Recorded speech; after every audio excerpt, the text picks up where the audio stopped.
All right, howdy folks. Welcome back to Professor Carbon. And in this video, what we're going to do is go over an NMR problem. And this would be of a level perhaps expected for those of you that are just getting through chapters on, let's say, electrophilic aromatic substitution and maybe have gone over some of the subtleties of NMRs containing aromatic compounds. And as with all of these videos, you can download or gain access to the PDFs of these sheets, both filled out and blank, by following us on Patreon. And also, I encourage folks to actually take a minute here and try to solve all these problems on their own before you just listen to me kind of narrate through the answer I come up with. So please do try to propose a structure for a compound that contains this analytical data and see how far you can get. And please do that right now. Okay, well, welcome back. I'm just going to walk through how I generally kind of approach these sort of unknown problems where you're given a lot of chemical analytical data and kind of expected to put that together with an organic structure. One of the most important things that I like to think about have to do with the molecular formula. And the reason for that is the molecular formula allows us to calculate degrees of unsaturation.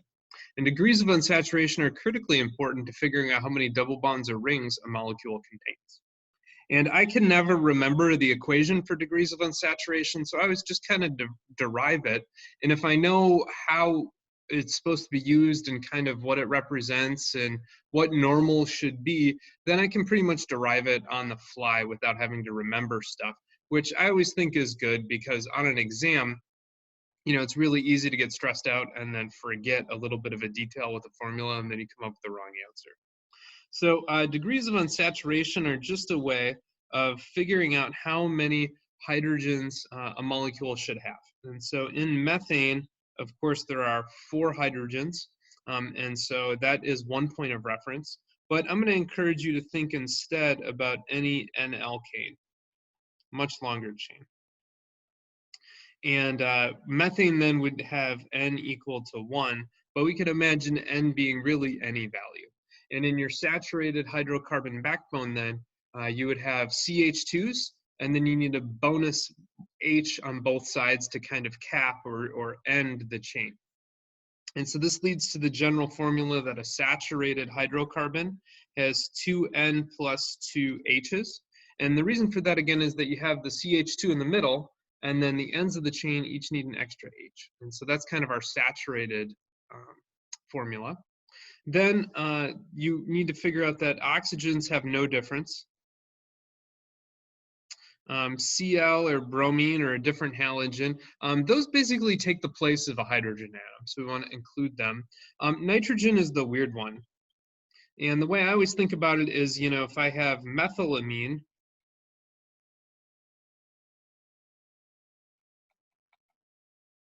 you know, this 3 H's over here is saturated, the 3 H's here is saturated, and so each nitrogen then needs to bring with it 1 extra hydrogen. So if we're going to remove an H from our formula up above, we also want to delete 1 hydrogen that would have come with the nitrogen atom.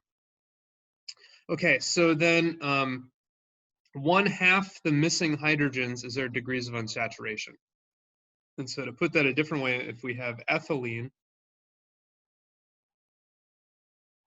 this is C2H4 that has 1 degree of unsaturation in the double bond. And if we think about it, it should be C2H6 if it were fully saturated. And so we have delta 2H, and we're just going to divide that by 2 to get our degrees of unsaturation. All right, so that's a little convoluted discussion on that. The reason is I think it's super helpful. So up here we have C8H9NO2, and I'm going to then delete out the oxygens because they have no effect. And then I'm going to pull out nitrogen with 1 H, okay? Because again, that nitrogen needed to come with 1 H. And so then I'm going to cross this out, and I'm going to hypothetically make that 8. So then the molecule I'm going to consider is C8H8. And C8, let's see here, 8 times 2 is 16 plus 2, so I would have 18 expected hydrogens. I have 8 actual hydrogens. And so that means I have delta 10 hydrogens that I'm not accounting for. And remember, I want to divide that by 2 to get my degrees of unsaturation. And so whatever that is, that means I'm going to need 5 total degrees of unsaturation. And a degree of unsaturation is either a ring or a double bond. So I'm going to need a lot of double bonds and rings in this molecule. That's an important clue, and it's something that we'll utilize down below. Okay, the next thing I encourage students to do is just to glance at all of their data and look for something that kind of screams out at you as being unusual or being kind of special or unique. And the advice here is kind of double-edged. And the reason is because the more NMRs that you look at, the easier it is to spot something that's unusual. Obviously, when you're just starting out about this, it's really hard to figure out what unusual means, right? If I went to an art museum and I look at a whole bunch of art, to me it looks kind of like art because I'm not an artist. And so picking out the truly exceptional pieces is very challenging for me as a novice artist. The same thing is kind of true for those of you that are just learning how to interpret NMRs. It's kind of difficult to figure out what are the unusual signals. And so you build it up with practice. And so interpreting these is one of the special areas where definitely a little bit of practice makes them perfect. All right.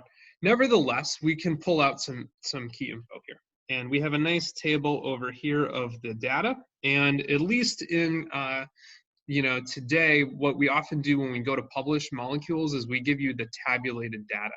And so this is the chemical shift, and then it's the integration, and then it's the splitting pattern. And so what we can do then is take that, and I always like just putting it on the NMR itself, because sometimes that helps me think about it. And right off the bat then, one thing that's very important is a 3H singlet. So our peak here at 1.99 ppm. That's always a clue because a 3H singlet's gotta be a methyl. And what is bound to that methyl, we can kind of pick up a little bit just by its chemical shift. So in a regular old, let's say, tert butyl or methyl that's saturated hanging off here, we might expect that to be at like 0.9 ppm. And the methyl on toluene is at like 2.3 ppm-ish. And of course, that varies a little bit depending on what kind of R groups are on that ring, but that's a rough ballpark. Being right around 2, that to me sounds like something carbonyl-like. And so just from the fact that we have a singlet here for 3H, and just from this chemical shift, what I would do is propose a carbonyl of some kind. Now, carbonyls are great because we should be able to go find that CO stretch then down in our IR. And if I look here, 15, 16, 17, 18, 1900, remember your standard old ketone IR is about 17, 15. And esters and things tend to go this way, but amides and unsaturated systems tend to go to a lower wave number. And so the fact that this is just below 1700 here, and let's just eyeball it maybe at 1680, that 1680 reciprocal centimeter shift tells me that it's either an amide or it's a very unsaturated ester or ketone. And because we have a nitrogen in here, we might be able to guess that that nitrogen then is going to be the X group here. And it could be the O as well. We've got a couple of different oxygens. Now, but nevertheless, that gets us to here. And I think we've confirmed that there is a carbonyl by finding this key stretch down here at 1690. We've learned a little bit more about it. So the next thing I encourage folks to do is just take a glance everywhere else in their data. So after you get one clue, try not to overinterpret it. Try to go get a bunch of clues, and then you can write out little substructures and see how the puzzle kind of fits together. So another thing I would look at here is this pattern. And this pattern is definitely in our aromatic resonance area. And so remember, aromatic things tend to be from about 6.8 all the way up to maybe 8.5, somewhere in that ballpark. And here we have two peaks. Not only do we have two peaks, it looks like they're coupled to each other. And by that, I mean the distance between these is about the same, and they're both nice doublets.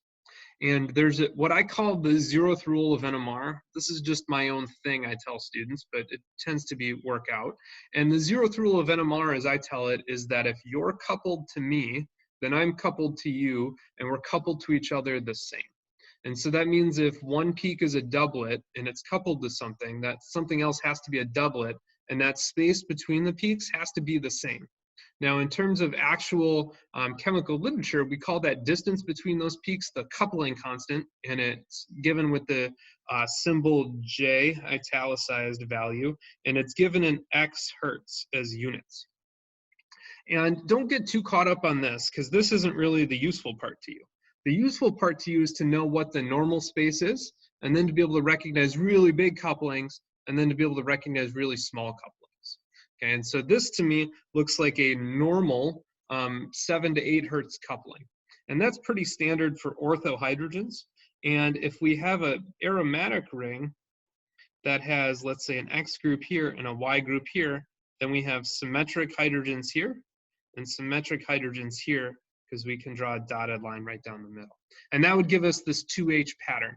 The other thing that's super significant about this is if we think about it, a benzene ring has 1 double bond, 2 double bonds, 3 double bonds, and then a ring for 4. So benzene is 4 of our 5 degrees of unsaturation.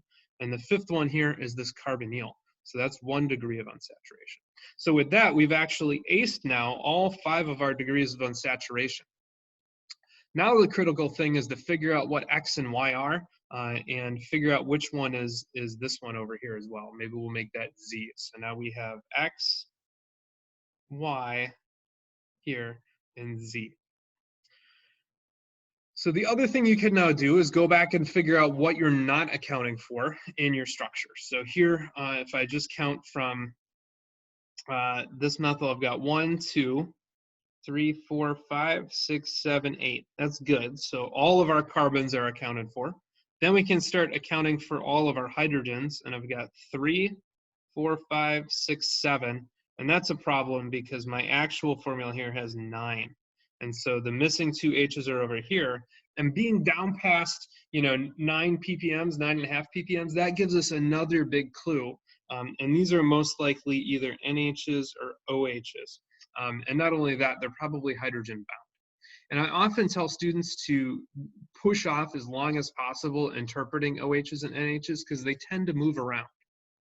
So as a reminder, water and chloroform is all the way down here at like 1.6 or 1.8. Sometimes you can get OHs and alcohols to be really anywhere in the middle.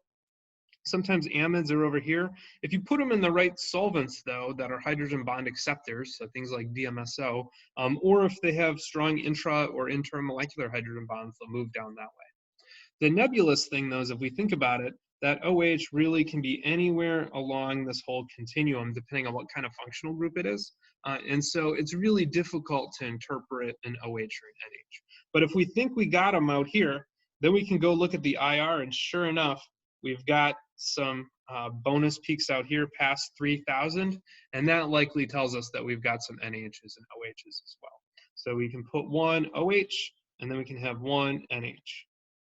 And by the way, the fact that we need 1 OH and 1 NH also gives us a really important clue as to what this molecule is.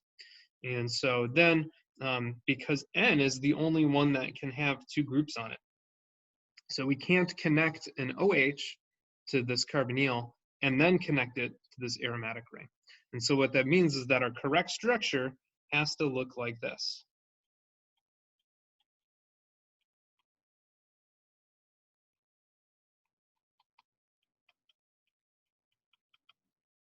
And the reason for that, again, is nitrogen can have 3 bonds. That OH can only have 2. And so there's no way to put a group on both sides of oxygen and have an OH left over. Now, some of you might ask, could it be the other way? And probably the number of times I've put this on an exam, the most common incorrect answer is this one. And this one's tough. So typically I give students most of the points for that. And really the big difference here is that here you'd expect 1 peak for both NHs, whereas in our structure, we've got one distinct OH and one distinct NH. So that's a little subtle. So generally, I give out most of the points for this. All right, and that sums up most of this NMR problem. For those of you that are aficionados at organic chemistry, you might recognize this molecule as being acetaminophen, and that goes by the over-the-counter name Tylenol. So if organic chemistry gives you a headache, perhaps you could try out a little bit of acetaminophen. All right, that's going to summarize this video on NMR. Hopefully you've been able to learn something. I'll try to post a couple more of these NMR videos. They do take a little bit more time for me to put together, so they'll probably be one of our more rare problem types, but please do subscribe to the YouTube channel anyway. Watching the number of followers increase on the channel is really giving me inspiration to continue to make a couple of more of these videos, so please do keep subscribing. Please do leave me some comments. Feel free to contact us. If you're really excited about it and you want access to these PDF files, please do download or follow us on the Patreon page and become a patron follower. We would appreciate that. Thank you. Please watch the next video and tell your friends about us.